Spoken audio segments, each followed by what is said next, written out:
Quite often when ums and uhs and ers are coming out of your mouth, it's a sign that there's a problem. It's a sign that you're feeling uncomfortable. Well, one of the biggest reasons for being uncomfortable is fear of not being interesting to your audience, fear of being boring, fear of not being understood.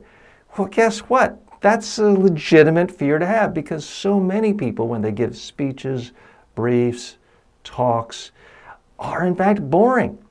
So it makes complete sense that you're uncomfortable. So I want us to go even deeper and go beyond the superficial causes and look at what's really causing us a problem sometimes. The problem is we have a boring speech.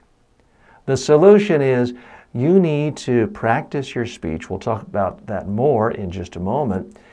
Practice a speech that you know is interesting, that you know is memorable, that is a speech, a presentation, a talk, even a voicemail you personally would want to listen to, that you would understand, and that you would remember.